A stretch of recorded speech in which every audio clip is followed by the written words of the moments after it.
Hey friends, Becca here. Welcome back to my channel.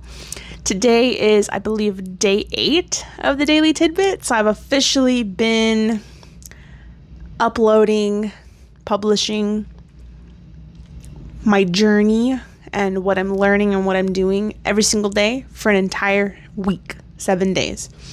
Let me just double check that. Yes. Okay. So that means that today we have 1 week down of this challenge. I don't really have it's not like a 30-day challenge or anything like that. It's just me doing this every day, just making it a part of my daily routine. Today, though, I realized that sharing every day has made me stronger, more efficient, and more confident. So here's what I've learned after a full week of publishing every single day. And I mean the Daily Tidbit, because I've been publishing on my Substack for a couple of weeks now, every day. But I mean this series, and then this series has also there's things that have grown out of this series that I'm also working on in the background too. So don't mind my messy hair, the joys of having curly hair that gets all wonky when you sleep, and sometimes I just don't feel like styling it, okay? Thanks. Anyway, number 1, writing and video recording are muscles. Basically, what I mean by that is being comfortable on camera, being comfortable with just sharing my thoughts unfiltered and then revising them in accordance with the theme of my Substack and my YouTube channel, because I have a theme that I want to stick with. So I've learned that, when you work them, they get stronger. The work gets easier to start and finish. So by doing this every single day, I have been noticing that getting started is actually a lot easier than it used to be.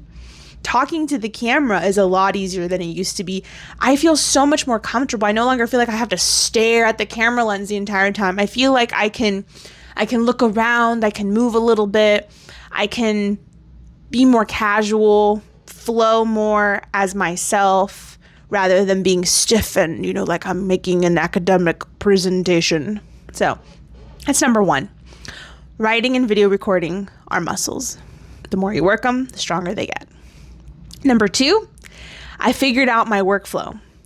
I've learned what to do, what not to do, what to spend my time on, and what to drop completely from my to-do list. Because yes, not every task is worth the effort. And that's something that took me a long time to figure out. And I'm so glad that this last 7 days of doing this every day and knowing that I've set the standard for myself. I'm going to publish every day. It doesn't matter what time I do it. I'm trying to do it during the day because that's when my husband's at work and I don't need to attend to, what he needs or make dinner or, whatever. So it's easier for me to do all of this stuff. I'm shedding so bad. Oh my gosh. It's easier for me to get all of my creative business work done, computer work done during the day. So I've discovered that there are things I don't need to be doing, and that's okay. And I'll talk more about those things some other time, but for right now, that's been the epiphany. I figured out my workflow. I've discovered, number 3, I've discovered that I'm easily distracted. So setting up my space to help maximize concentration is key to my productivity. Also, this is not a new epiphany, what I'm about to share with you, but it's newly realized. I can get a lot done fast when I have the right energy.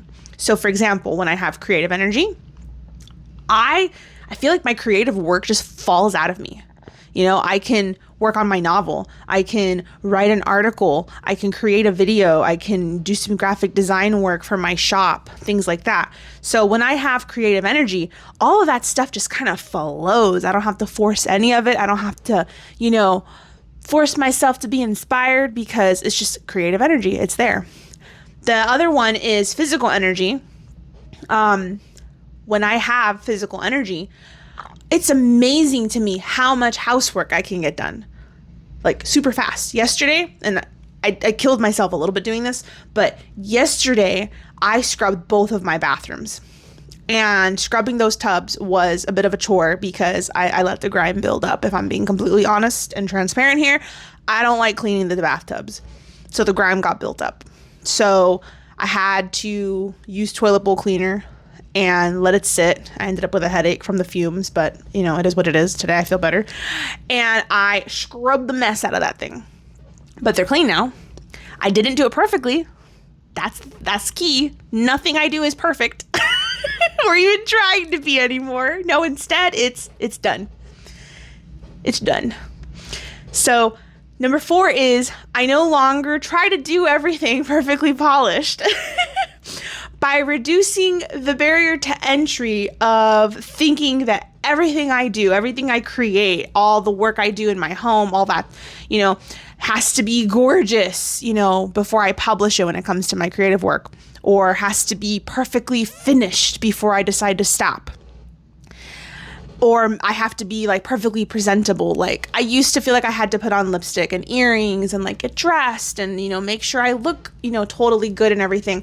I mean, I feel like I look good. But anyway, by reducing those barriers to entry, I've been able to get so much more done and feel way less stifled.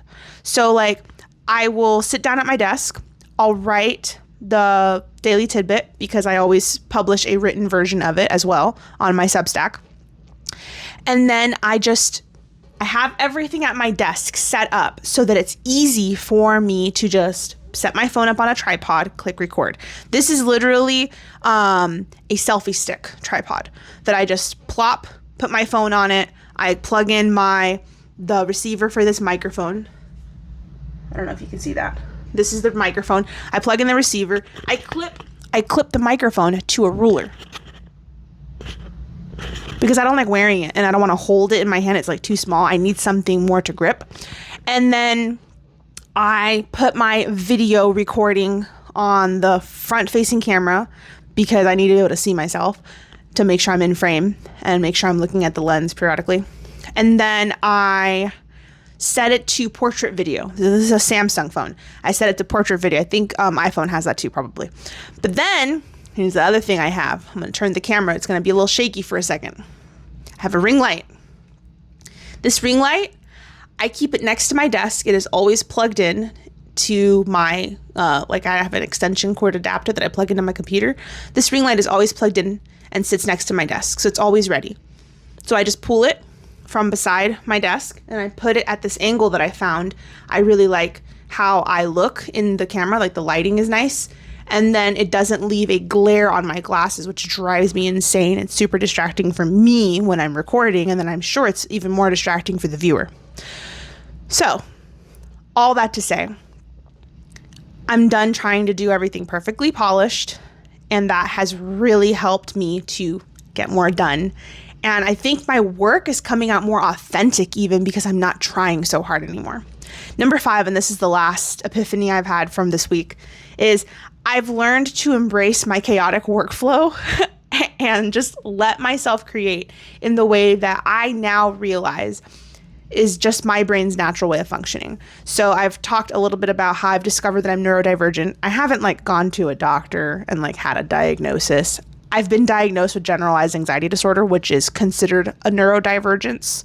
But I haven't been diagnosed ADHD or something. And I'm not looking for that. I don't need to be diagnosed with anything or be labeled because I don't need medication. I'm blessed that I feel like I've learned how to cope enough over, the 32 years of my life where I don't really feel like I need meds. I've been on meds for other stuff before and they've helped, but I'm good now. At this point in my life, I'm good. I'm not against any of those things. And I firmly believe in getting help, therapy, medication. All of those things have a place. They're very helpful, very powerful. My mom is bipolar. She is on psychotropics and they've saved all of us and they've saved her life. My brother, same thing. So I highly, highly advocate for mental health, therapy, and medication. I just have not found that in this season of my life that I have a need for it. I do need therapy. I need to go back to therapy. I've been to therapy. I need more of it. But just so that you have a well-rounded understanding of that thought process. So anyway, that's it for today. I really hope that you found something helpful or even encouraging or inspiring from today's Daily Tidbit. And if you did, please be sure to like this video, subscribe to my channel if you haven't already. I don't really say that ever just because I feel like if you like it, you're going to anyway. Maybe if you remember, and maybe if you want to, keep up with the updates because I do them every day. You'll subscribe automatically, whatever, right? But comment below. Get involved in the conversation, or let's start a conversation really, because, there isn't anything happening down there right now. Let's start a conversation on what you're finding works for you, or maybe some of these things you want to try them and see if they work for you. So let's chat about it. I'd love to hear your thoughts. Okay, that's it. I'll see you tomorrow. Bye.